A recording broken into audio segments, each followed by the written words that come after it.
Welcome to Born on the Bayou Sports, a Houston sports show made for Houstonians by Houstonians. Join Tim Costello and Scott Barzilla every week as they break down the latest in Houston Astros, Rockets, and Texans news.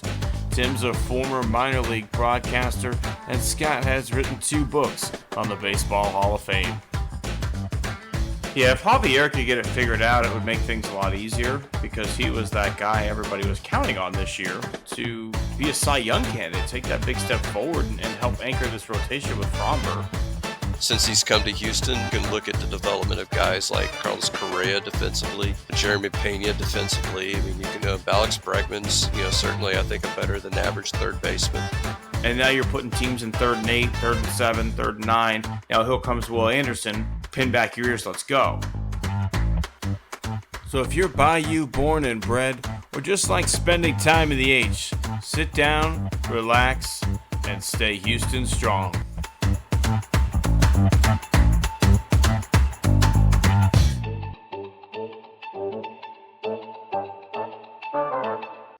Welcome back in Born on the Bayou Sports. Tim Costello, Scott Barzilla coming to you on a beautiful Wednesday night here up in the DFW Metroplex. I don't know about down there for you, Scott. Yeah, it's a little bit rainy. We get some of the remnants of that, I don't know if we call it tropical depression, tropical whatever, that's hitting Louisiana right now. But I got to ask you, inquiring minds I want to know, Tim, y'all have any family pets there in the Costello home? Not right now, Scott. I've been pushing for a dog for a while, but I might need to hold off. I don't know. Like there seems to be a pet eating epidemic or pandemic or just infestation going on in America. Yeah, I was, and I'm sure I know you read my Substack today. We'll get to this, a little bit later on, but we assumed we had 3 cats that ran away. And we assumed that an owl or some other animal killed them. I'm going to have to apologize to them. Yeah. They deserve an apology. Absolutely. Because, it was obviously, migrants coming through and I never saw any migrants coming through and looking for animals, but somebody saw it on TV, so it must be true. Yeah, no.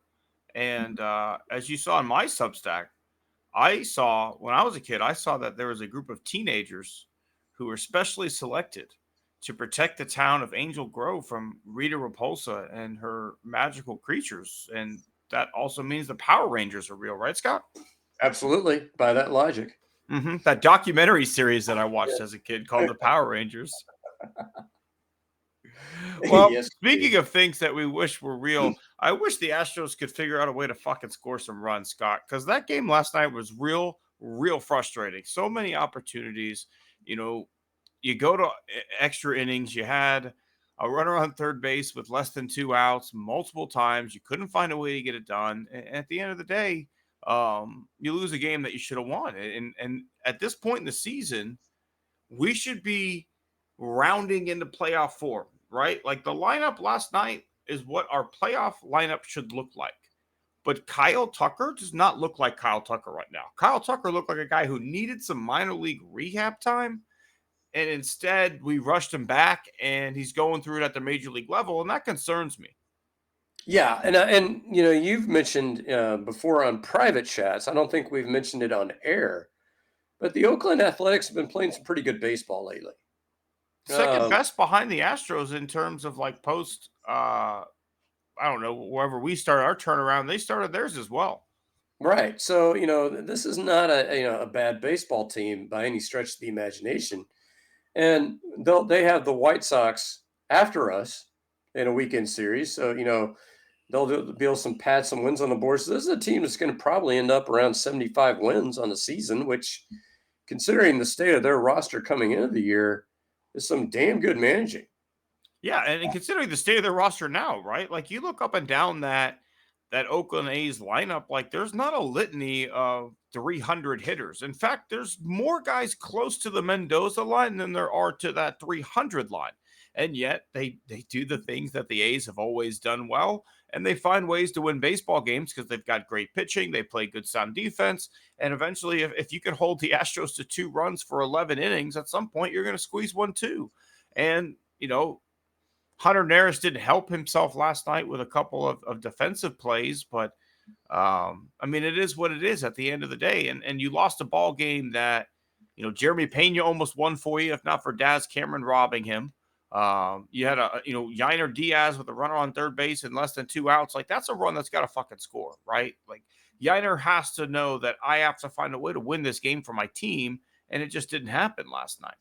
Yeah, and you referenced Tucker, and I think, this is where I think the whole mismanagement of injuries comes in, because you could sit there and say, okay, they just lied about the fact that he had a shattered shin bone, not shattered, but, broken shin bone, certainly.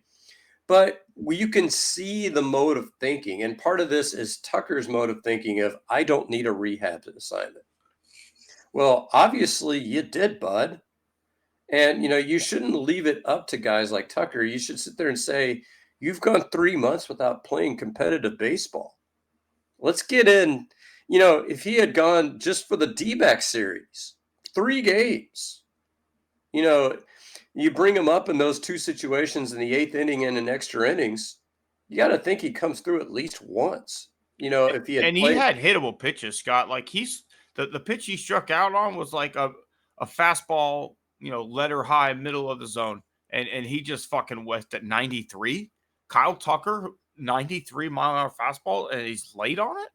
Yeah, Tucker's a lot like Yordan in the fact that, he goes through, extreme peaks and valleys where, there's times where you can't get him out. And then there's times where you're like, wait a minute, where's Kyle Tucker? Who's this guy?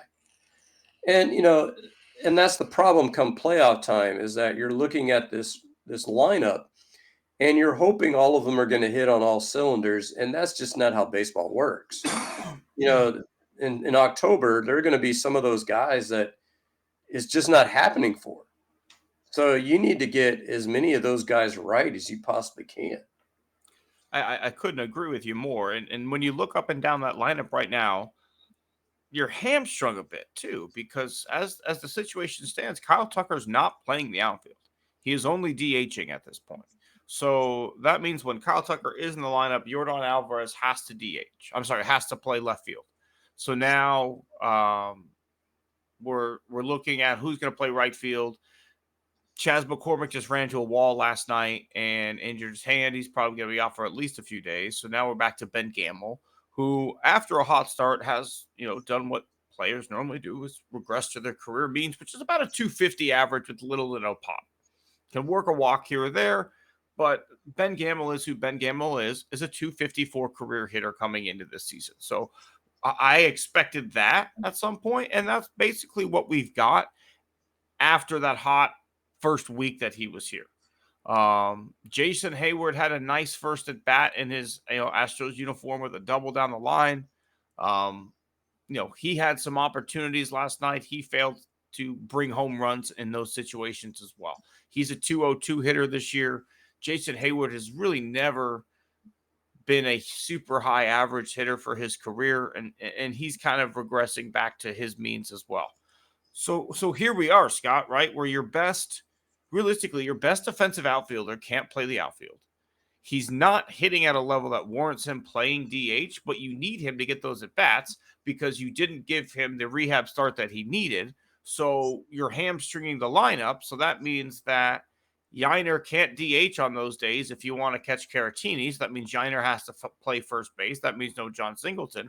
All these are the effects of saying that Kyle Tucker didn't need a rehab assignment when in fact he did.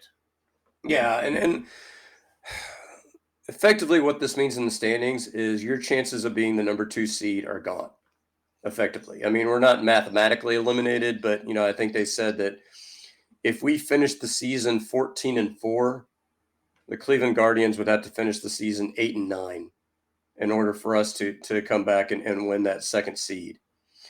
So now you're looking at a wild card. You're looking at a 3-game series at Minute Maid Park.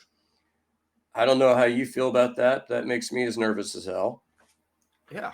But it also Yeah. means that you're counting on the Mariners to basically just limp down the stretch, because you're going to have a key 3-game series against them in the last week of the season. And I don't want to be sitting there 3 or less games up on them going into that 3-game series. Yeah, absolutely. Right. Like you should be adding to that lead. It's September. And that's what I said at the top of this segment is you should be rounding into playoff form, right? You don't want to limp into the playoffs. You saw what the Rangers did last year. They were, hot. They at the same time, winning that first round changes everything too, right? If you play in that wild card round. So you need to be hot. You need to be playoff ready. You need to have the bats rolling, and you need to start finding what those playoff lineups are going to look like, right? I think we know who our playoff arms are going to be realistically at the end of the day, but who's going to start every day in the playoffs, right? Because I think at this point you have to start Caratini and Yainer every single day in a playoff situation, right? Because they're one of your best 9 bats. I don't think you can look at me and say that those guys don't rank in your best 9 hitters in the lineup, right? So that means that Yainer probably is going to play a lot more first base in the playoffs. So that means Yainer should be playing more first base right now, I guess, right? Is that what we're looking at, Scott? Or am I looking at this wrong? Well, I think Singleton makes sense in certain situations, certainly not against left-handed pitchers. So my question, though, is, are we really putting the best 26 guys out there or 28 guys out there? Or are we looking at guys who, well, he was a good guy for us in the past, he'll be a good guy for us? And of course, I'm probably stepping on some future part of this show's toes, so to speak. But I don't know if now is the time to sit there and fiddle around and say, well, let's see if he can round this guy into shape. I think, it's time to go balls to the wall. You know who your top guys are. It's time to see, put the best 9 on the field, put the best 5 in the rotation, put the best 7 or 8 guys in the bullpen, and let's go. No, I'm absolutely with you, right? Like, I think a guy like Chas McCormick is a great example. Like Chas has been a good player for you the 2 years before this. Chas is a big part of the World Series run. Chas had a career year last year, but we are in September. This is who you are at this point this year, right? You are a guy who's not having a good year. You should not be starting anymore if we can avoid it. We should be playing guys who can get on base, who can do things what we need to win. Um, Ben Campbell probably looking at the roster is the best option in right field at this point, right? Like who do you really have that is a better player to play right field unless you're committing to playing Mauricio Dubon every day in right and Myers in center? Because at this point, I think that's probably going to be in the playoffs when you want to use a guy like Dubon as much as you can. I could see Dubon filling in that either left or right field, depending on if Kyle Tucker plays or not and what outfield spot is open. It's not going to be Chas. It's not going to be Hayward. It's not going to be Gamble. It's going to be Dubon, right? Well, and one thing I was going to say is that Dubon had a horrible, after the All-Star break, he was hitting under 200. Well, in the last, I would say at least 2 weeks, that average, I don't know if you've noticed this, was, down to about 250. He's now in the mid 260s. So he's starting to have somewhat of a resurgence. And again, to me, you're not a very good baseball team if Mauricio Dubon is one of your corner outfielders. You're just not. He doesn't have enough pop to really, to stick at those spots. But in a pinch with what you have right now on the roster, if we can, the ideal is to get Tucker to at least be able to play right field by October, and then maybe Dubon's your left fielder. Maybe that's... I don't know if Tucker can actually play right field. I like the idea at that point. We're going to play, Jordan in left field, and then you could DH either Caratini or Yainer, depending on who's catching that day. That's how you get your best 9 bats in the lineup, if you want to play Singleton at first against a righty. Well, so my question to you, though, is you go back to that first base debate. And so let's say we're up against a lefty. So we know Singleton's not going to be playing first base. Do you rather have Diaz there or Caratini? I think it completely depends on who's pitching. Well, I mean, if we're assuming both of them are in the lineup. Right, So that's what I'm saying. pitcher. Depending on who the Astros pitcher is going to depend on who I want behind the plate and who I want at first base. Because, there are guys that that work well. Caratini, if Fromber's pitching, I definitely want Yiner behind the plate for Fromber because I think they've worked unbelievably well together. So that's, when I look at it from that angle, that's where I'm looking at is let's match up pitcher with pitcher. The other one's playing first base. Boom. I worry about Diaz at first base at this point. I think he's a guy this winter that if you want to sit there and say, we're going to make Caratini our primary catcher, we're going to save on the market, we're going to let Singleton go, we're going to make Diaz our primary first baseman. I don't think that's a horrible plan, but basically what that means is that we're going to be hitting 1,000 ground balls at you over the winter. We're going to drill you in spring training on, when do you cover first base? When do you cover these things? We're going to drill all those things into you. But now you can't do that. Now it's just, we got to throw you out there and see what you can do. Caratini, I think, has played more first base in his career. So if everything else is equal, Caratini's my first baseman. And I think based on the way the rotation works, that probably works out more in that favor as well, right? Caratini catches one or two of the guys. DH is some, has played first base a little bit. So I think I agree with you there. Like I'd let Yiner catch a little bit more right now. And then,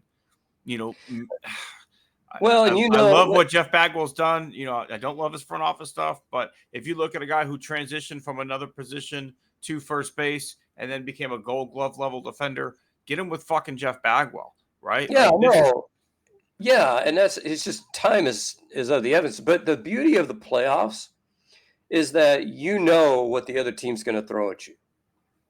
And so what is you can look at it and you can say, okay, here comes a good right-hander.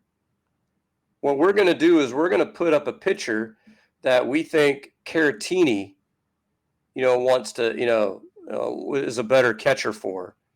And we're going to play Singleton against that right-handed pitcher. Oh, gosh, here comes that lefty. Well, let's make sure that it's a pitcher that Diaz works better with so we can put Caratini at first base and at least get our best defensive nine on the field at the same time. And I'm fine with that. Like, that is a fine way to look at it in the playoffs, right? But I also want to make sure that I've got competent sticks out there, right? Like, at this point, we can't Chaz is playing better. We'll see what happens after this injury. I don't know. But we can't have guys who are floating with the Mendoza line starting in a playoff series. I think it's just not. It's not what's needed in this lineup. Like this lineup has holes. This lineup has major holes and has all season. The fact that they have pitched their way into first place is astounding. But even now the rotation is showing some signs of leaks. The bullpen hasn't been perfect. You're not in playoff form. It's all I think the main frustration I have right now, right? You're playing against a team that's playing good baseball as well, and you're showing the cracks in the foundation of this roster. Yeah, but I think the good news for Astros fans is that 5 games separates them from the top of the whole league. This is not a strong American League this year. It just isn't. And I don't know if baseball wide, is there one team out there, you can include the National League, where you're saying, I'm shocked if this team wasn't in the World Series? You mean last year? I'm talking about this year. Looking at Are you saying who would I be shocked if they're not there? Yeah, exactly. No. I mean that's my point though, is that there's nobody in there where you're just like, man, that team's stacked. I just don't know how we're going to beat that. There's not that team out there. Now, we've looked horrible against the Yankees this year, but there's enough history of us owning the Yankees where I feel like we have a fighting chance against them. We've won the season series against the Orioles. We've won the season series against the Royals. I think we lost the season series against the Guardians, but that's mainly because we played them early. So to me, there's not a team out there that I'm looking at that I'm like, man, that team's too good. So really, the problem is with this current team, is can this team overcome its own issues?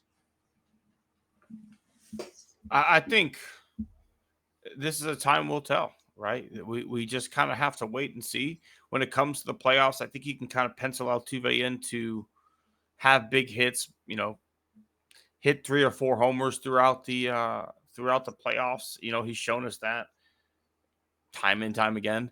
And so I think Altuve is kind of a guy, at least offensively, that you can pencil in to show up and play.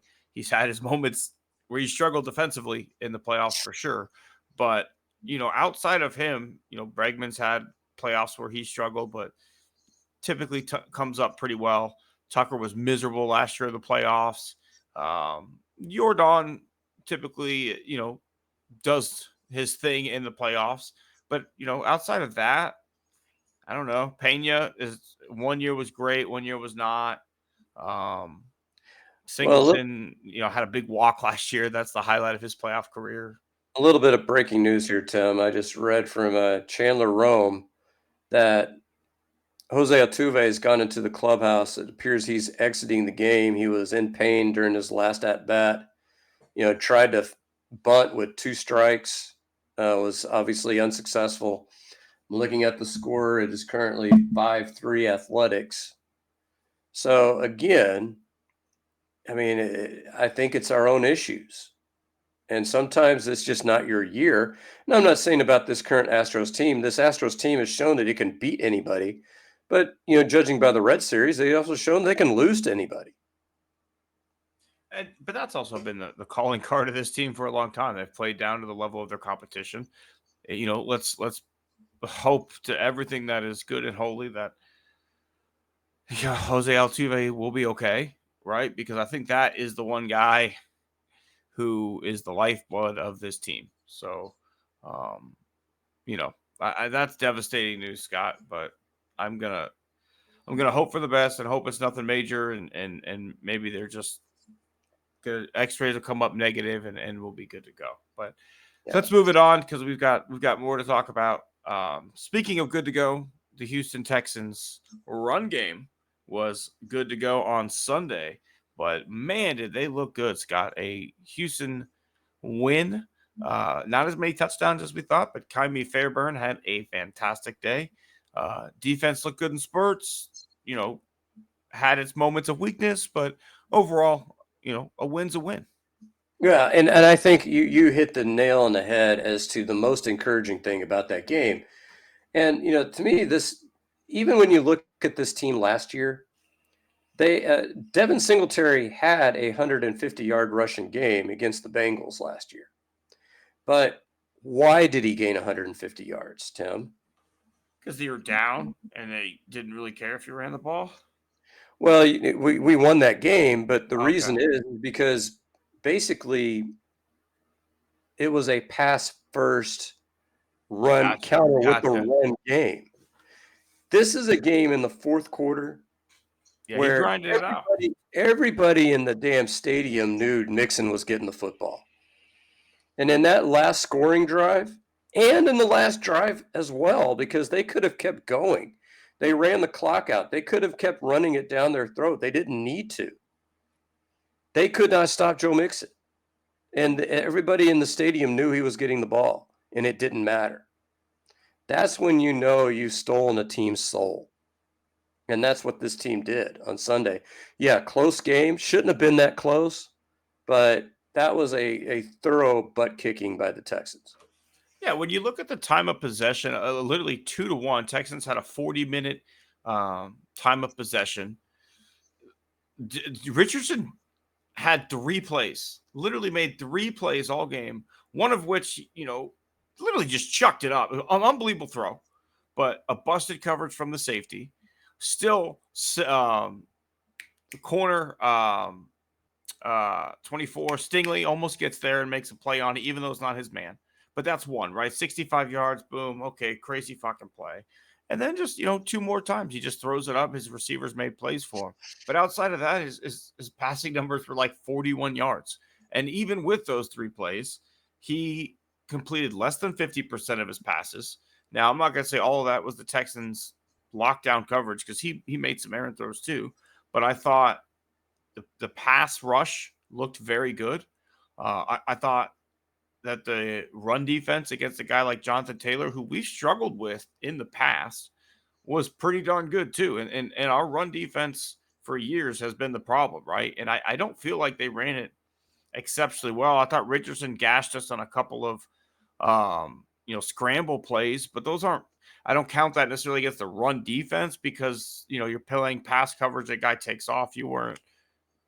It's just a different type of rush attempt, in my opinion. Well, we don't want to overreact to week one stuff, but basically when you looked at that game, there were 3 plays. I could count at least 3 plays where we had blown coverage and Richardson just flat out couldn't hit the guy. I mean, guy streaking alone in the end zone, Richardson overthrows him. Kalen Bullock showed himself to be damn good. Had the interception, that was a key drive stopper there, earlier in the game. But I'm kind of wondering whether safety Ryan, not D'Amico Ryans, but safety Ryan, I wonder if he's going to be a cap casualty after this season. They did sign him to an extension beyond this season. And I'm wondering if, we now see Petrie is settling into that nickel slot, but do you go ahead and start Kalen Bullock and look for another safety to put alongside Bullock on that back end? Because I'm sure part of this is strategy because they knew Richardson was not going to be capable of hitting some of those guys. But you're going to go up against some really good quarterbacks this year. You cannot blow coverages like that and survive in the NFL. Yeah, I think Bullock is absolutely a guy who needs to be the starter. He technically wasn't starter last week, but worked his way into the lineup for sure. But at some point, it's going to be Bullock and Ward back there, right? With Petrie at the nickel. Oh, Ward. Yes, I said Ryan. I said Jimmy Ward. Yeah, but it's got to be Bullock and Ward back there because Eric Murray got burnt. He was the one who got burnt on that touchdown. I'm wondering if Ward, though, didn't Ward get burned on one of those plays? Possibly. I don't know. Ward's more of a hitter. I think Ward is a guy who can make big plays. He, gets in on interceptions, things of that nature, where Bullock's more that true center fielder, the guy that you thought you were going to get when you brought Ed Reed over, and Tim made one of the worst Texans jersey purchase decisions he's ever made his entire life. That was a bad one. Still have it. But no, that's the guy that you need, right?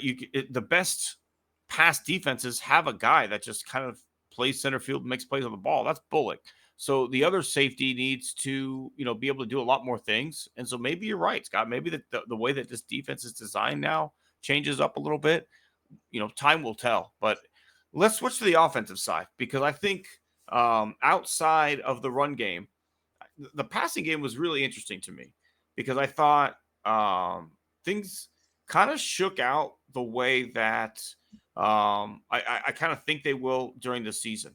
I think you're going to see games where like one of our receivers has a big game yardage wise. Another receiver has a, big game touchdown wise. And then one of them kind of just has like a mediocre game. And that's essentially what happened here, right? Diggs had not a ton of yardage, but he did have 2 touchdowns. Nico had the big day for yardage and touchdowns. And then Diggs kind of was someone who wasn't really able to stretch it over the top like he normally does. So he ended up with like 40 yards. To me, that's kind of how a lot of these games will shake out. I think one of these 3 gets taken away. One is able to get a ton of yardage, have the big day, and the other one's probably going to, find a way to affect the game either with a touchdown or running the ball. We saw Diggs get some carries out of the backfield. I think it's going to be a really interesting season. And as a guy who owns 2 of these receivers in fantasy, it's going to play out in like a chess match, figuring out who's going to be the guy who gets the ball every week. Yeah, I absolutely. And I think what I loved about Diggs and Mixon. So you notice how many times did the Texans get it into the red zone, Tim?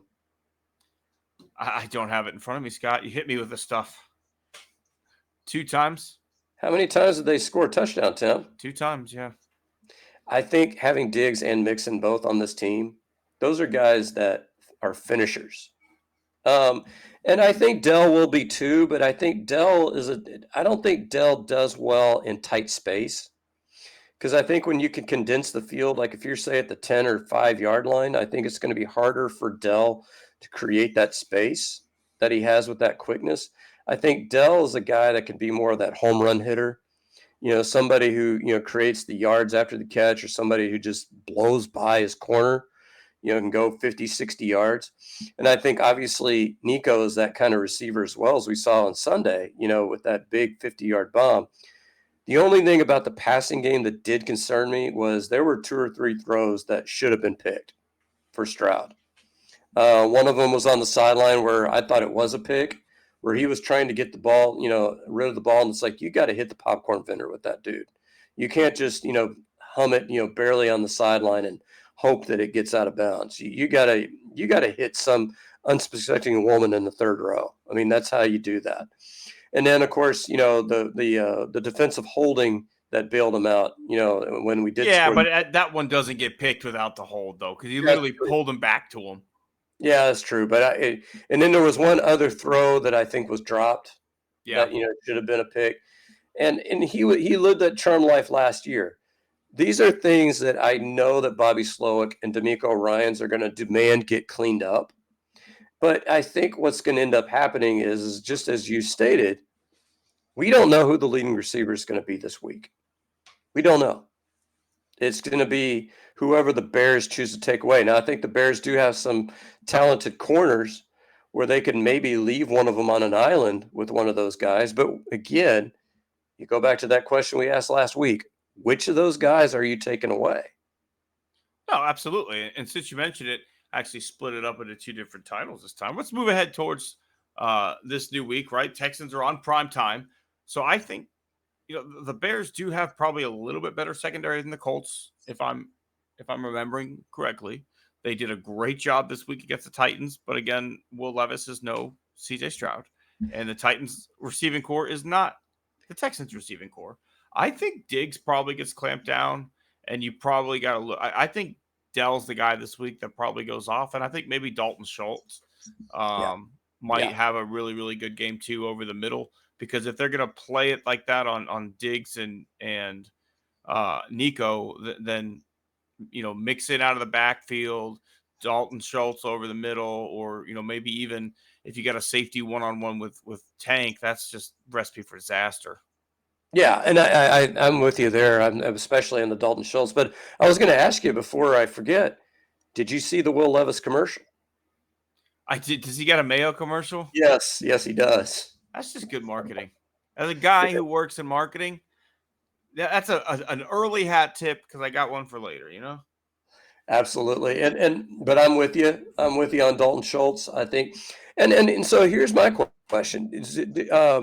Do we think about making a change at backup running back? Because if running backs are going to be more of a weapon out of the backfield, do we see Cam Akers as your backup tailback rather than Dameon Pierce? I was surprised that Akers was inactive because I thought he looked fantastic in the preseason.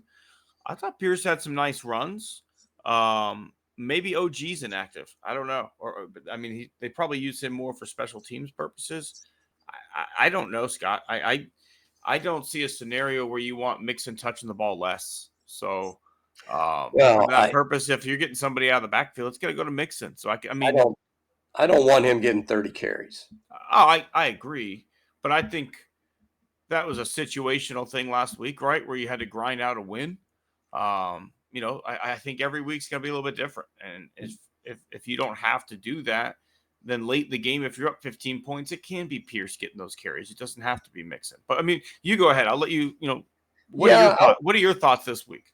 I was going to mention we need to mention Pierce. And we need to repeat that because we were on his tail throughout all the preseason about how bad he looked. Now, it's only 3 carries, but, he looked pretty damn good. So I'm what I'm hoping to see this week is I'm hoping to see maybe Pierce or whoever the backup is get 8 to 10 carries. And maybe get Mixon down to maybe like the 20 carry territory, because basically what you're going to be looking at is he's going to be gassed at some point in the season. You're going to end up having a week where you're just going to have to inactivate Joe Mixon, and then you're going to have to go with Pierce and Akers, which actually doesn't scare me nearly as much as it would have, say, a week ago. But to me, you got to look at who is likely to get, who's likely to get the action this week. And what they looked at this last week is they looked at, okay, we're not going to be throwing it out of the backfield maybe as much with the Colts. Maybe we're going to rely more on our wide receivers. So we're not going to activate Akers. But to me, this week, you mentioned it, they've got a couple of corners that are capable of locking things down. You end up locking down, let's say, Nico and Diggs, and, maybe Tank Dell goes nuts. You can always rotate who's on the slot. So you can kind of, look at who's the weakest corner, who do we want on the weakest corner, and you can kind of rotate things. You can shift these guys around. You can force, the Eberflus and the defensive court staff to kind of figure out, okay, do we rotate these corners or do we just kind of let things go? But I would like to see Akers active. I would like to see, him being, maybe there on third downs on occasion. He's a guy that, showed that in the open field, he can make guys miss. And even if it's only 2 or 3 balls, we saw that on wide receiver runs this week. We saw Diggs, and Tank Dell combined for 3 wide receiver runs. That's not a tremendous amount, but it was 25 yards. 25 yards is 25 yards. So you looked at the combined efforts of Pierce, of those 3 wide receiver runs, of Mixon, and I guess you count C.J. Stroud. He had a few runs. That was over 200 yards rushing. And so I think the best part about that week is that basically you're forcing defensive coordinators now to consider that as things that we want to take away. Before, our fear was coming into this season was that it was just going to basically be, C.J. Stroud passes the ball, you run the ball occasionally as a change of pace, and, hopefully to keep teams honest. But you're doing a little bit more than that if you do what you did last week with that running game. You're forcing them to sit there and say, this is an honest-to-God weapon, and we're going to have to figure it out, and we're going to have to figure out who are we going to take away. So do we stick an extra linebacker in there? Do we have to go 3 linebackers, with only 4 secondary? Are we going to be able to, play a nickel defense? Are we going to be able to play dime defense, especially if somebody like Dalton Schultz is going to go nuts, in the middle of the field? I don't envy the defensive coordinators on this one. I do think, the Bobby Slowick and the offensive staff is going to have to clean some things up on pass protection. Colts did get 4 sacks. That's obviously not an encouraging sign. But what was encouraging is that, by all accounts, Kenyon Green played a heck of a football game. Juice Scruggs made a couple of, I think, tactical errors. But, otherwise, he played a really good football game. I think you had, Titus Howard had 1 play, I think, where he got beat. I think Tunsil had 1 play where he got beat. Shaq Mason had 1 play where he got beat. And that's where, that's how these things happen. You get beat once, that turns into a sack, can turn into a negative play. But overall, the Colts have some really good defensive tackles.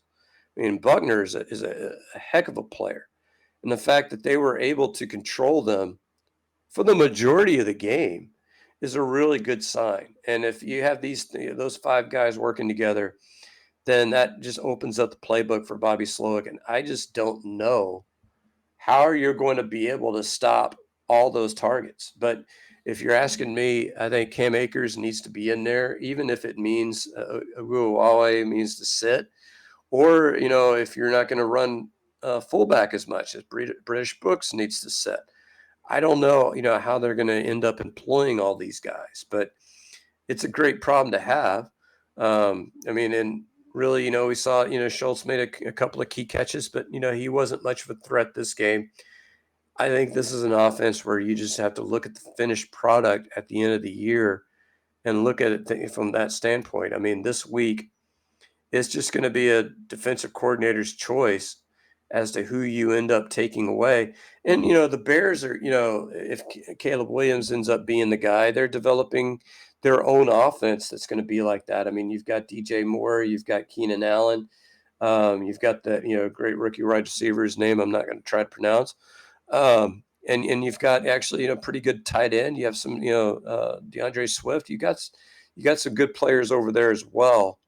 So even though they didn't look very good against the Titans this last week, I think they have a potential for a similar kind of paradox where it's going to be up to D'Amico Ryans as to who he wants to take away. And, to me, on that offense right now, I think the answer's got to be DJ Moore until those other two receivers prove that they can do it. But he's obviously going to have to bottle up DeAndre Swift as well. In a similar way, they bottled up Jonathan Taylor. Fortunately, I don't think Caleb Williams is quite the running threat that Anthony Richardson was, but he is mobile. So you're going to have to keep your eyes on that. So, this is going to be, a pretty good football game. We're going to see, I think, how far along the Bears are. And I think, in a way you'll see how far along the Texans are as well. I mean, week one is so hard to judge. I mean, you don't know which teams are going to be good. We think the Colts are going to be good because they were one win away last year. But, is that because they don't have the Gardner Minshew magic? Is Anthony Richardson actually going to take him a step back this year because he has those accuracy issues? That's going to be hard, for me to say at this point. So it's going to be an interesting thing to watch for this Sunday night. What I would ask for Tim, when Tim finally does get back with us, the other interesting part is looking at teams that we played in the preseason or teams that we played last year. The Giants got beat, I think, 28-6 by the Minnesota Vikings, who are a team that some have pegged as thinking they're going to have the first overall pick. And the Carolina Panthers, who are going to end up at 47-10 to the Saints. All right.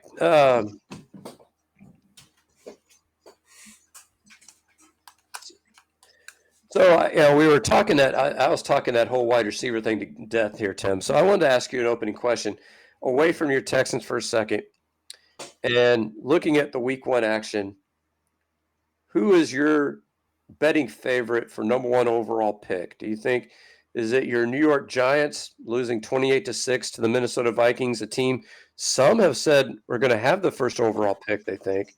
Or is it your Carolina Panthers losing 47-10 to your New Orleans Saints? I think it's going to be the Giants, but it's going to be one of the. I think they're both going to have like one, maybe two wins, and they're going to have to go to like some kind of tiebreaker. Like that's how I'm going to take the chicken shit way out, and I'm going to say Giants at tiebreaker. I think we all know Daniel Jones, as bad as he is, will get hurt at some point. Like he's played one full season his whole career, so he's going to get hurt. And then at that point, we get to see the fun parade of Giants backups where, Tony Soprano's great grandnephew comes out to play. But yeah, Danny DeVito's nephew, isn't it? I know, but I was just, his fucking agents all mobbed up for sure. Oh yeah, no kidding. But no, the Panthers look fucking terrible too. I mean, I think everybody kind of expected Bryce Young to look a lot better this year. They went and drafted a receiver in the first round out of, or maybe early second round rather, but out of South Carolina, Leggett. You still have Thielen, who was pretty decent for them last year. The run game was non-existent. He looks like a scared fucking deer, like a scared baby doe in the pocket. Like he has, I think last year might have given him, call it like David Carr syndrome, where just like you got hit so hard and so often, you just hear footsteps all the time. Well, I saw. Have you ever seen one of those graphics where they try and build like the perfect quarterback? Yeah, I've seen the one where they build the worst one. It's just all Bryce Young. No, the one I saw was all Daniel Jones. Oh, okay. I saw all Bryce Young. Well, Bryce Young, to me, and this is a perfect example, and this is, one of the things I was going to talk about with this week's opponent, with Caleb Williams, not looking good in week one.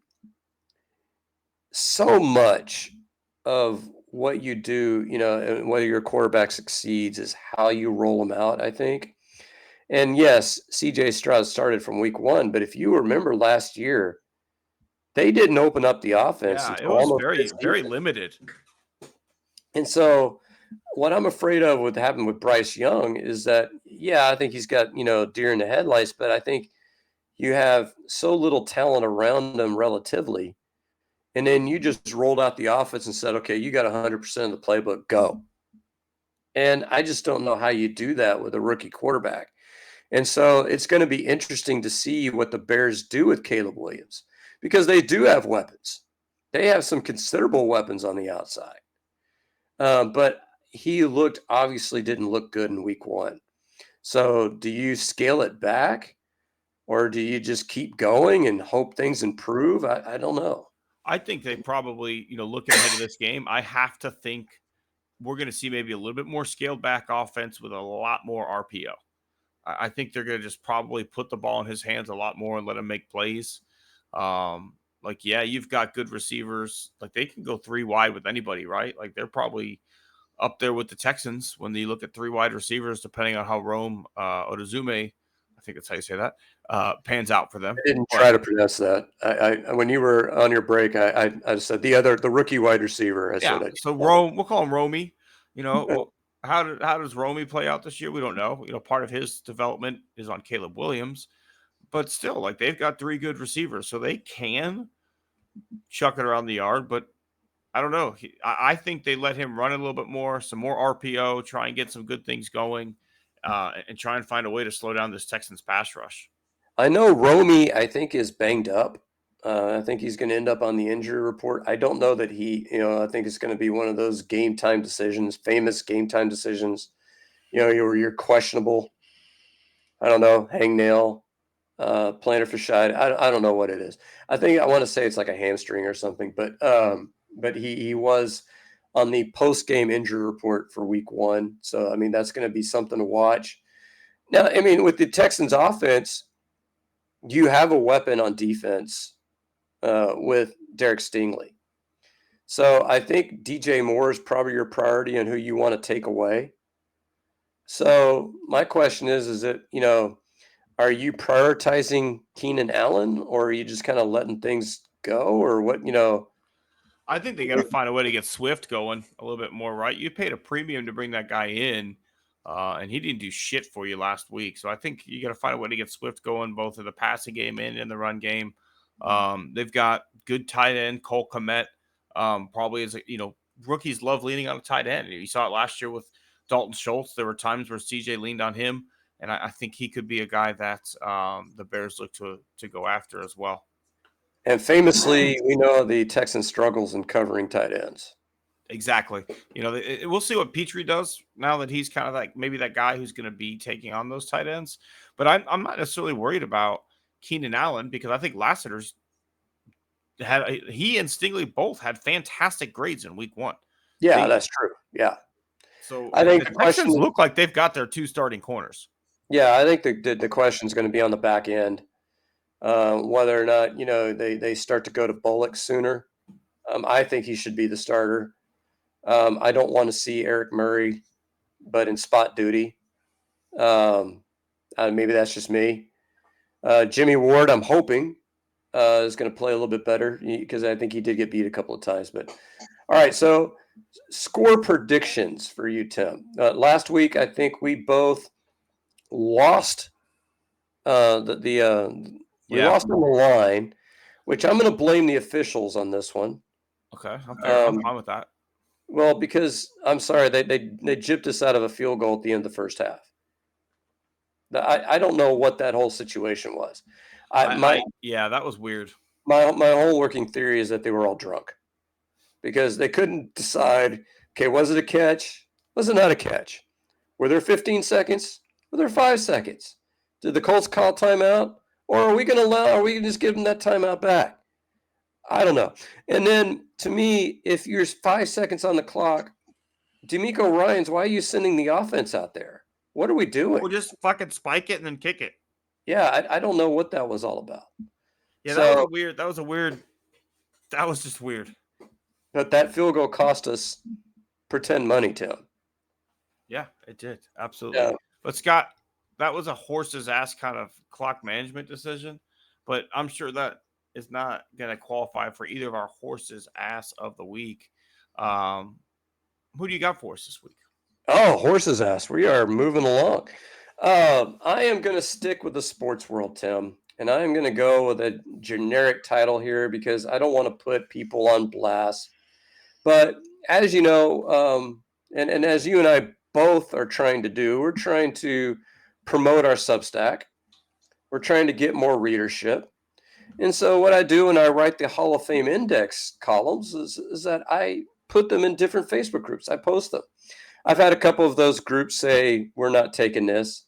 Like prior horse's ass Tyler Milner blocked mine from being on the 610 fan page, saying that I shouldn't be, promoting my own stuff. Okay, whatever, Tyler. You're promoting your own stuff all the time, but, you do you. But I put it on the Saber site. And so this guy, we'll just call him Anti-Stat Guy.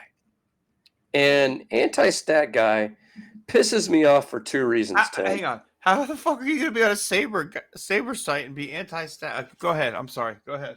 Well, there are people who are more into the history of the sport, Tim. They are more into the human history of baseball and not necessarily the stats, just by themselves. But so here's why I hate Anti-Stat Guy, because I get one of these comments like basically once a month that I probably average. So it invariably comes down to, number one, I know a Hall of Famer when I see one. I don't need stats to tell me who the best player is. I know that Babe Ruth is the best player because he hit 714 home runs. Well, you know what 714 home runs is, Tim? What? That's a stat. Stat, yeah. So, the anti-stat people, they use stats because you know what we do in sports, Tim? We keep score. Why do we keep score? Because we want to know who won and lost. I don't know if you've ever been a part of a scrimmage. I don't know if you can go back to your school days when you were playing basketball or where you're playing football and you maybe had a scrimmage before the season started and nobody kept score. And I guarantee your coach came back and we won that scrimmage. And both coaches said that. Why did they say that? Well, number one, you're trying to pump up your team. You're trying to make them feel good about themselves. But number two, because eyewitness testimony is notoriously unreliable. So if I just watched the Astros tonight and we didn't keep score, I could sit there and say, well, Hunter Brown looked better than their pitcher. So the Astros won that game. Well, obviously, that's not what the scoreboard says right now. So when we're looking at stats, we're looking at basically who does the best job of helping their team win games. That's what we want to know. If you're a coach, that's what you want to know. If you're a scout, that's what you want to know. If you're a fan, that's what you want to know. Which brings me back to my second point of what I hate about these anti-stat guys. You lean on stats because you don't understand the game. I'm going to say this very clearly for anti-stat guy, and I want you to listen closely. Fuck you. Fuck you and the horse you run in on. I've been watching baseball for over 40 years. Did I play it? No, not past, when I was a kid. Have I coached it? No, I haven't coached it. But I've watched it religiously for over 40 years. I think I know the damn game pretty well, Tim. And are there people that know the game more than me? Sure. I'm readily going to admit that. And there are people that commented on that Saber site who sat there and said, I think your stats are wrong. I think you should have used this stat. Or I don't think that this particular stat works the way you think it will. You know what? I love those comments because I learn more from them. So this isn't about criticism. I love criticism. But don't give me this, I don't need stats to tell me who's the best. Then you're going to turn around, you're going to quote stats. So you know what? Fuck you. No, you're absolutely right. And again, the absurdity to join a sabermetric group, which is like using stats to an even higher level and looking at more advanced statistics, which is what sabermetrics is, and then complain about the use of stats is one of the most asinine fucking things I've ever heard in my entire life. And you can't be a fan of the history of the game if you don't like fucking stats, because you weren't alive when Babe Ruth played. So you don't have the fucking eyeball test. You're like, well, I saw Babe Ruth. Like, the fuck you did. You looked at the stats, you heard the stories, and you in your mind decided Babe Ruth was the best, even though like he wasn't. So it is what it is. Like, Babe Ruth would not hit 714 home runs if he played even against the same pitching that fucking Hank Aaron did, right? Like, it's all fucking subjective. And that's why stats are able to help us figure that out. It's because they can show us, like, the quality of pitching that he played against. And you're absolutely right. Like, it's absurd, Scott. Absolutely absurd. I'm going to talk a little bit more about stats too, I guess. So Dana Brown was on 790 today, and he was asked a bit more about what's going on with Justin Verlander, and I completely understand backing up your guy, and you don't want to put your guy out to pasture or put him out and blast on your home radio network, right? But I swear to God, Scott, if I look at the back of his baseball card one more fucking time from this Astros organization, I am already starting to believe, or maybe I have a conspiracy theory that the Astros like own stock in the baseball card industry. Because I think they're just, at this point, I'm a card collector. I'm having to go out and buy all these baseball cards that the Astros want me to look at the back of. So now, here we go. I think there's money in the Astros baseball card industry, because I'm tired of this. I'm tired of you telling me to look at the back of a baseball card. We can look at the current stats that we are getting from the games that are being played this season. Because here's the deal with baseball cards. That's the fucking past. Baseball is a game of what have you done for me lately, and you are only as good as your current season.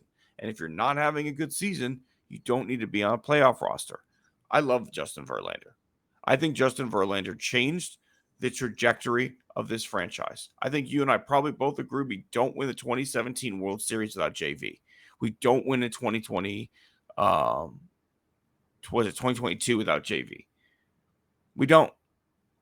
Justin Verlander took this team to a level it couldn't have been. But every player gets old. It is a tale as old as time. Unless you're fucking Julio Franco and you play till you are like 50 years old, it just happens at some time. And even then, he had to hang it up. Ricky Henderson would love to sign with, like, if you asked Ricky, he'd play tomorrow. But no team's out there signing him because he got fucking old. Yeah, when the Newark Bears are the only team that's calling, you're too old to play the game at the major league level anymore. And again, I love Justin Verlander. And if it's time, it's time. I hope it's not. I hope he gets things figured out. And that would have been a better thing for the GM to say is, you know what? Justin's been watching tape. He found something in his release point. He found something in his mechanics. He's working on this instead of telling me to look at the back of the baseball card. Yeah. And the funny thing is that first half of his comments weren't that bad, because the first half he talked about the fact, okay, he's touching 97 on the gun now. We're working on locating the pitches better. Okay. But if you're a card collector, Tim, go look at your 1995 Topps, Donruss, Fleer, whichever your brand is of choice. Look at Nolan Ryan's baseball card in 1995. What does it say for 1994? Probably something amazing. No. That was his last season. Oh, okay. I was going to say probably the year before his last one was good, and then he had a bad year. Yeah. His arm basically, I think he had like a torn, labrum, and he was still throwing 90 plus with like a torn labrum, but he couldn't locate it all. And, the thing with Nolan Ryan too is, and this is what we're finding out with Justin Verlander, there is a world of difference between 93 and 95. There's a whole world of difference between 97 and 93. And the last start that Verlander was out there, he was living at 92, 93. That's an average major league fastball.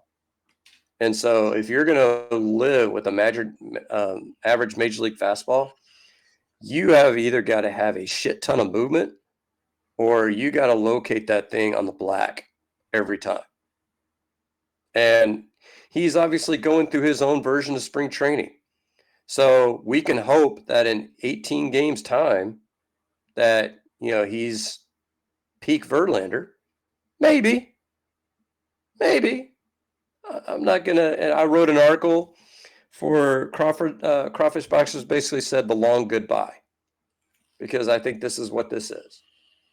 And I own one of those, special World Series jerseys where the numbers are all gold with Verlander. That's the only named jersey other than my Barzilla jersey that I own is Justin Verlander. And that's how highly I think of him. But you're right, Tim. All good things must end. And again, this is a guy who's a Hall of Famer. I don't need to go look at a baseball card. I don't need to go look at his baseball reference page. I know the stats are there to back me up on this, but that's when the eye test will tell you this guy won an MVP as a fucking starting pitcher. He's won multiple Cy Youngs, multiple no-hitters, strikeout king at multiple seasons, multiple World Series. Guy's a Hall of Famer. He's had a Hall of Fame career, and we've been blessed to watch a good chunk of it in Houston, right? I think that's something that we all are thankful for, that we got this time with Justin Verlander. If it's it, it's it. And I will thank him for choosing to come here, because he did have to say yes twice. So I thank him for that. I thank him for taking this franchise to the next level. I just don't want to be told to go buy his baseball card. I'm tired of that fucking answer. I really am. I get it. I get every reason you say it, but it's just getting old. I agree, Tim. All right, Scott, let's tip a cap or two. What do you got for us here this week? Who's done an exceptional job in your opinion? Well, I'm just going to set this up with saying I have a degree in political science. And so I know this. I know the political game pretty well. I know that debates don't matter. I know debates at this point absolutely don't matter. And I know that, minds are not going to be changed. However, I want to tip my cap and thank Kamala Harris for an absolutely thoroughly enjoying performance during last night's debate. I mean, particularly the meme, and you sent this to me, where she was like this, kind of just, no, keep coming. Tell me more. You keep, don't stop. Just keep coming. And the fact that she sat there, and this is the underrated point, and this is what I think that a few people are going to kind of grasp, particularly the ones that are going to vote for him, is that one of the key points she made is that world leaders can manipulate him easily by flattering him. And what did she prove on that stage last night? Is that he is the most easily manipulated ass clown that there's probably ever been. She thoroughly demonstrated that last night. Now, again, I'm going to say it's the same thing that when he was found guilty, that, we kind of knew, nagging in the back of our head, he's not going to jail. We know this. We know they're going to come up with some excuse not to sentence him. And that's what's turned out to be the case. And you can see it from last night. Oh, it was 3-1. Or she still didn't give us any details on her policies. Or nothing on the tariff trade war. I work in the aerospace industry, and she's killing us. Yeah. So, or how about this one, Scott? If why hasn't she made any of these policy changes yet? She's already there. Yeah, exactly. Can I show you a constitutional, order of succession chart? Can I throw that one? But ignoring all that, it was a thorough, enjoyable 2 hours. And you know what? We sat there and watched every second of it, because we watched it with Ann, and we made sure that we told Ann, we said, Ann, if mom and dad ever start sounding like him, take us back home and just kind of lock us in a house and say, like, don't leave. Just stay here. No, that's time for the mental institution. If dad starts sounding like this, call a doctor. It's like, I'll do the shopping for you. We'll have HEB, do it, take it to the car. We don't want you even in the grocery store. Just we'll take care of it. All right. It's time for a live-in. Time for some live-in care at that point. But no, and we listened to it. He went into the spin room, Tim. Who goes into what candidate has ever gone into the spin room? And why would you go into the spin room? I don't know. Because he knew he got his ass kicked. He knew. It's absurd. The things I got to be honest with you, I couldn't make it through the whole debate. I tried.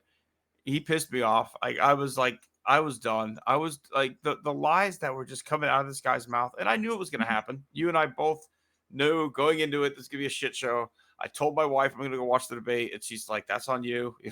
You're doing this to yourself," kind of thing. But I was watching because I wanted to see what Kamala did, and I thought, because here's the problem I have with today's politics: like Biden is too prim and proper, right? Like I commend Kamala for not holding back, right? Like her facial expressions were absolutely fantastic. Like she gave this fucking guy look like 3 or 4 different times. She almost cursed. Like she literally said, "This former president."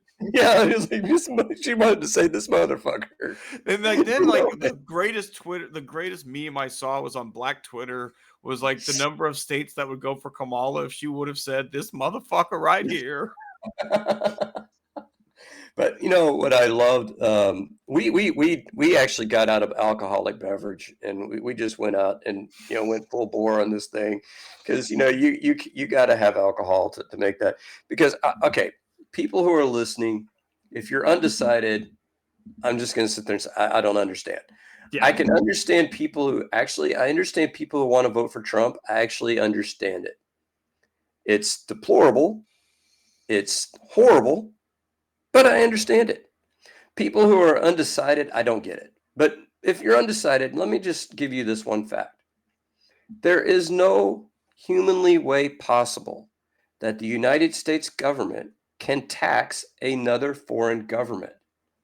It literally never works that way. If you go to Walmart and you buy a Chinese pillow, and Donald Trump has decided to put a tariff on China because he wants a labor war, a trade war, you're paying more for that pillow. That's the way this works. So whenever the president of the United States levies a tariff, you are paying more. And again, tariffs are used to encourage American products to be bought, right? Like if there's I think you can use like Vietnamese shrimp as an option, right? Like Vietnam could flood the market with cheap frozen shrimp. So what do? So that way your American shrimp growers have a chance to compete in that market. You put a tariff on Vietnamese shrimp. So that way the price goes back up and the American shrimp farmer can compete at that point. You don't do it to flip a fucking middle finger off to the whole country because it doesn't do anything to that country. Their goods still fucking get here. We just pay more for it. Well, and the biggest problem is what I explained to Ann, is that back in the days when everybody was making their own products from start to finish, a tariff kind of made sense. But the problem is, like, say you're working with, a company like, say, Apple. Apple's an American company, but see, where does Apple get its raw materials from, and where do they assemble their products? China. Or in other countries too, but yeah. Right. So are we putting a tariff on the raw materials? Or are we putting a tariff on the You can't have a tariff on a global economy. You have built a global economy as a way to not go to war. You can then not come in and do tariffs because it fucks up the global economy. Like it is. Donald Trump's a nationalist, though. Before we move on, because we do want to get to scumbags of the week. I don't think yours involves Trump. I'm pretty sure it doesn't. Not directly, no. What is your favorite of the outrageous claims that he made last night? Oh, by far. And I wrote it in my Substack. They're eating the dogs. And see, and one of my favorite part of this is that the MAGA is complaining about the fact that he got fact checked on that.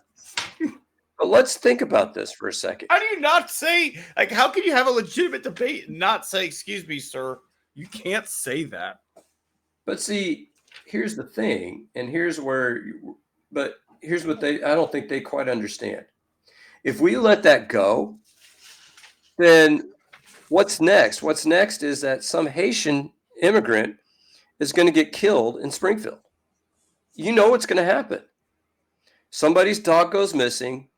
You see just this innocent Haitian walking by, and one thing's going to lead to another, and that guy's going to get blamed.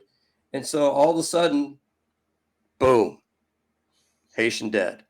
So it's the media's responsibility at this point to sit there and say, no, we're not going to let this stand. No, absolutely. And I'm just going to add, I think my favorite is probably that they're doing sex changes on illegal aliens. That one was highly comical. I'm not going to lie. The fact that we are doing sex changes in prison on illegal aliens. But you know what? My favorite part of that? My most frustrating one, though. Go ahead. I'm sorry. Go ahead. You know what the New York Times said about that? What did when they say? Fact checked it, needs more context.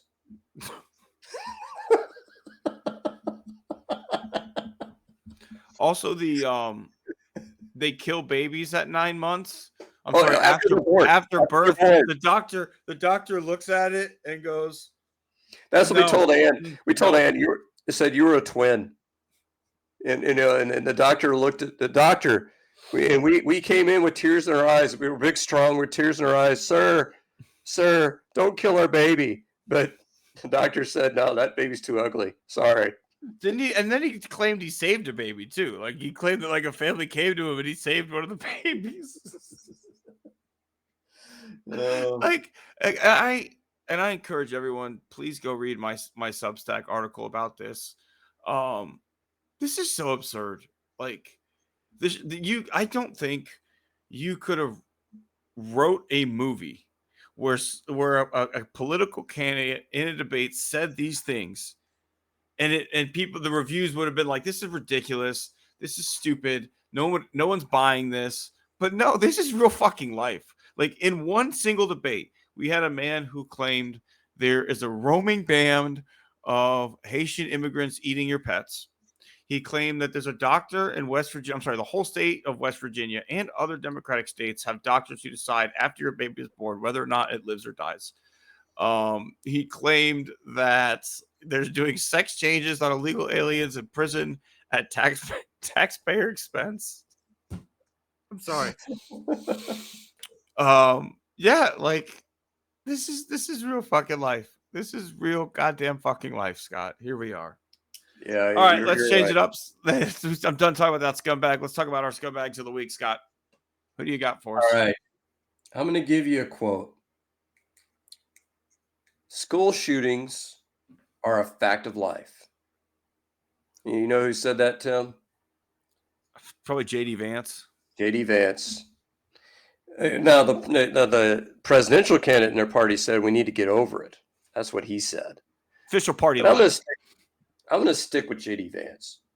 Now, he's a repeat winner of this award, and that's unusual, but you know what, J.D. Vance? Fuck you. I'm a school teacher. I've been working in education my entire adult life. This is my 27th combined year in education. I've got maybe 5 more years left. And even after then, I'm probably going to, I'll probably end up working at a Catholic school or something like that. That's not good enough. That is not good enough. You can't just, what are you going to do? Crazy going to crazy. I don't know. So, to me, and then this is where, I'm going to throw out the entire GOP under the bus here because they deserve to be thrown under the bus. If you're going to come at us with, he's mentally ill, what are you going to do? Well, I'm going to turn right around on you, GOP. What the fuck are you going to do? If you tell me it's mental health, make a damn proposal. Tell us, give us a plan. And they're not even giving us concepts of plans, Tim. They don't even have a concept of a plan. And I know you noticed where that came from. You know where that came. Were you watching at that point? No, but I've seen some good memes of it. Yeah. So they're going to have infrastructure healthcare week, in a couple of weeks. They're going to roll out a plan. It's going to be the best thing you've ever seen. But, they don't even come up with a mental health. They don't even say they're going to come up with a plan for mental health. But see, let me tell you where I'm coming from, Tim. I'm coming from as a person who has a master's degree in school counseling. Now, does that mean that I am an expert in mental health? No, it doesn't. But it means I know a little bit more than the average bear. Certainly a little bit more than the average Republican senator. I'm going to say that for sure. And what I know is that if you have a kid that's coming to school that's trying to shoot his class, I'm going to say his because I don't think we've ever had a female school shooter. You can correct me if I'm wrong on that one. But you're doing that because you don't have good coping skills. And if you don't have good coping skills, then you're mentally ill. And think of what the GOP does. And Janet was the one that brought this up to me, and I have to give her a hat tip. Think about what the GOP did with Kyle Rittenhouse. Did they say that this was a troubled teen who had, bad coping skills? No, they lauded him as a hero. And they lauded him as a hero because what did he do? He saw something that was happening in another state, people that he didn't know, people that he was not impacted by in his whole life. And so he decided to bring an AR-15 over state lines, which was illegal. He's also under the age of 18 at the time, also illegal. And he shoots 3 people, killing at least, I think, 2. So is that a hero, Tim? No. I think to me, that is I'm not even if you want to call him not guilty in a court of law, that is somebody who has really, really bad coping skills and has an undiagnosed mental disorder. I'm positive of it. And so instead of saying, okay, let's bring this kid in, let's get some kids some counseling, maybe, let them see, a psychiatrist or psychologist.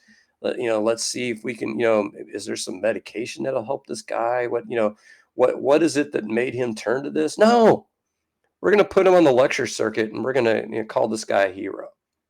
So that's what we do with our GOP mentally ill. That's what we do when we're in the GOP and we deal with mentally ill. So don't give me, he's just mentally ill. Give us a damn suggestion. Don't give us just door control. Do you know how many times the TEA has come to our campus, Tim, to make sure that all of our doors are locked? 1, maybe, probably. Oh, no, they've come like 3, 4, 5 times. Oh, okay. So, yeah, we got door control, Tim. We have got door control. But does that mean that we're never going to have a school shooting on my campus? No, because we don't have metal detectors. So any kid could bring in a gun. There's no, nothing stopping them. So finally, they stood up and they charged the father in this case because the father gave the kid, clear access to guns when he shouldn't have. Here's the funny thing, though, Tim. Who is the one that called the school to warn them? I don't know. His mother. Yeah. His mother, his mother and father are separated. So she can't be necessarily held responsible for what her husband does, ex-husband, because I don't know if they're legally divorced. I don't know if they're just separated, trial separation, what the case is. But here's the thing. Every other industrialized nation in the world has this figured out. Every other industrialized nation. We have more gun deaths in this country than the rest of the planet combined. And you're going to tell me, just got to deal with it. It's just a fact of life, whatever. I mean, think about this, Tim. We're avid golfers. What would happen if golf clubs were responsible for thousands of deaths every year? Probably be a recall or 2. Would you be willing to be licensed to carry your clubs? Yeah, absolutely. I'm willing to go get licensed to carry my clubs right now. Would you be willing to take a test to prove that you're able to use them competently? Yeah, I think my handicap does that, but if I need to do more.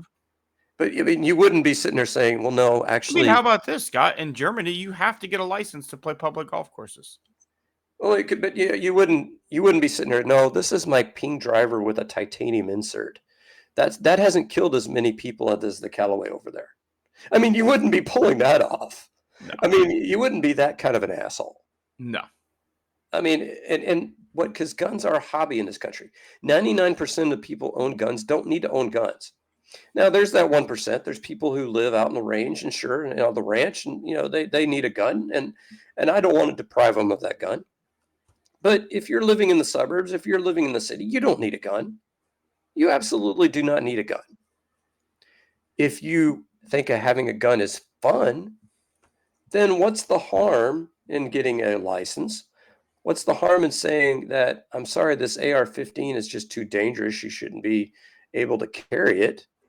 What's the harm in saying we need to wait a week to see if you're a crazy asshole?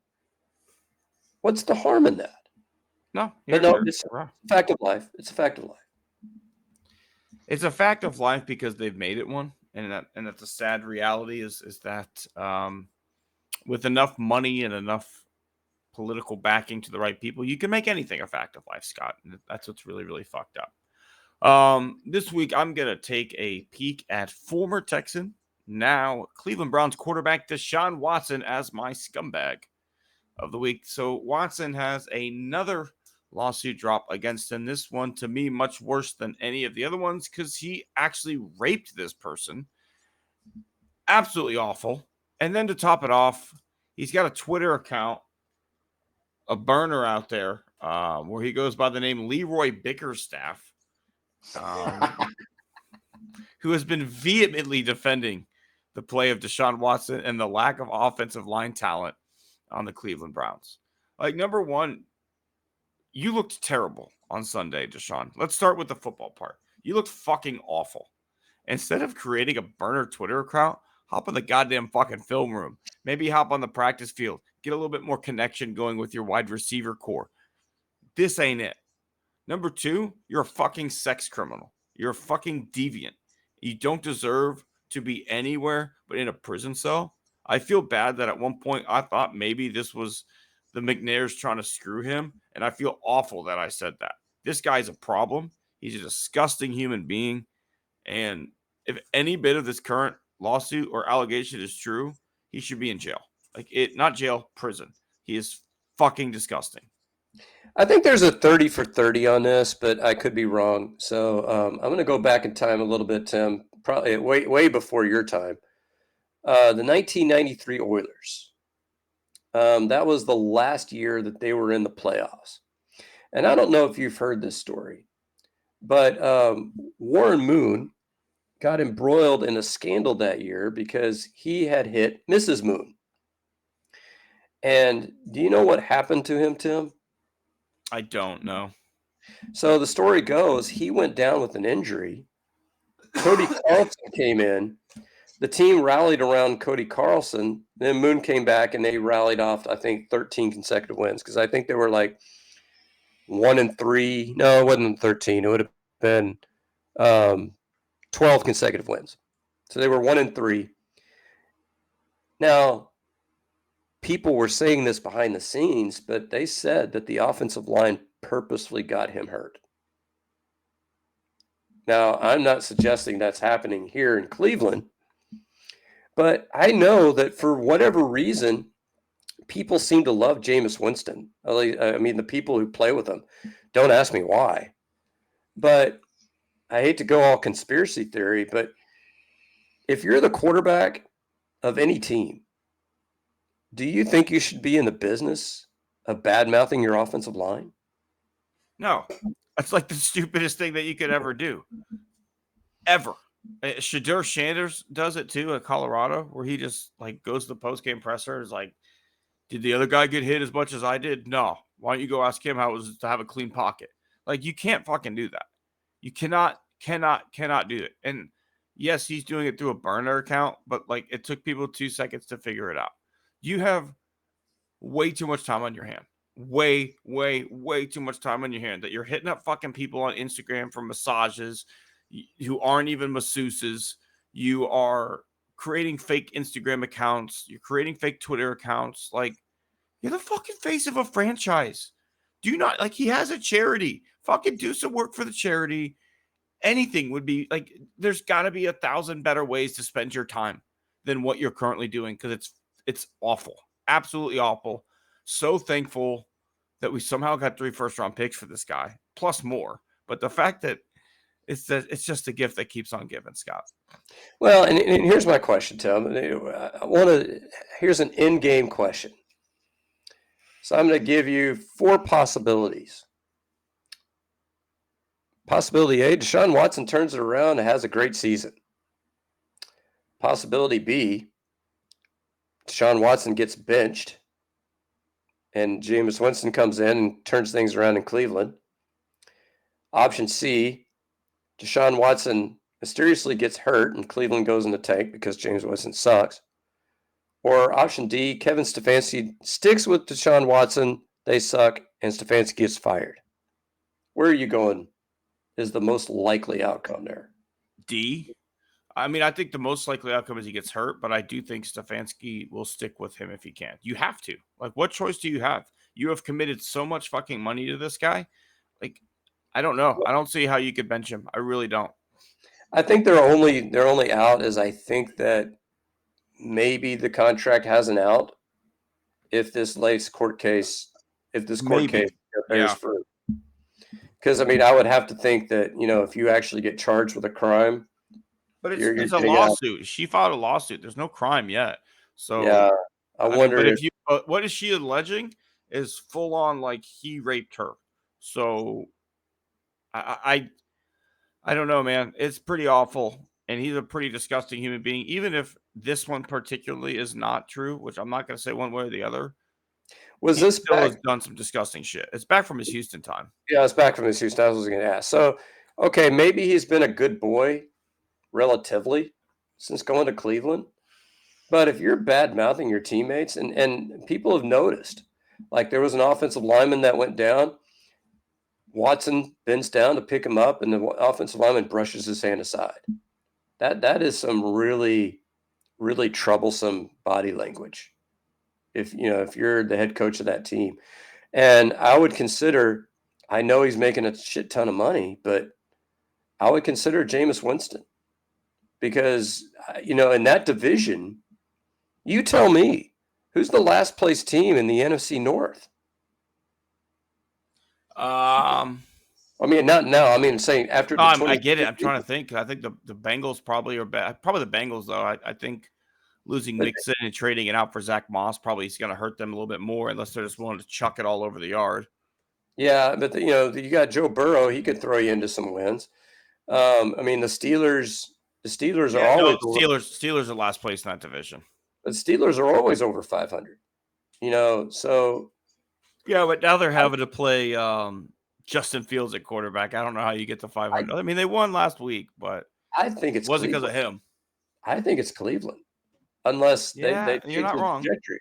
Unless they change the trajectory, because and that defense didn't look that good, right? Like Cowboys torched them. But the problem is that you can't move the football, and your defense is on the field 35 minutes. I mean, the Bears found a way, though. The Bears scored points with their defense.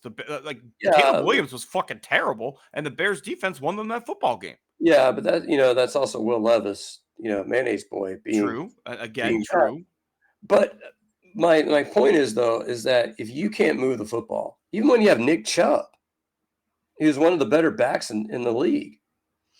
If you're leaving that Cleveland defense out there 35, 36, 37 minutes, I'm sorry. I don't care who the defensive coordinator is. I don't care how many Myles Garretts you have on that defense.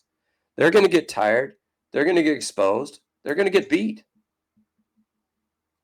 No, you're definitely right. You're right. It's not fair that defense to criticize them that much at this point. But I think that's going to be it for us here this week, Scott.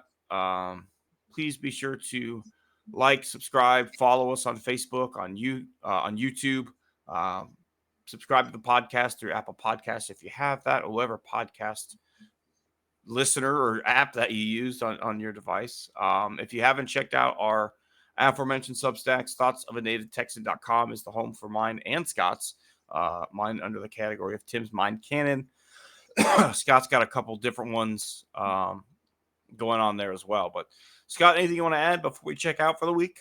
No, I flashed the score to you. Astros lose 5-4. So another 1-run loss. This team is under 500 in extra innings and in 1-run games. Definitely not a stat that you want to, put in your feather in your cap around playoff time.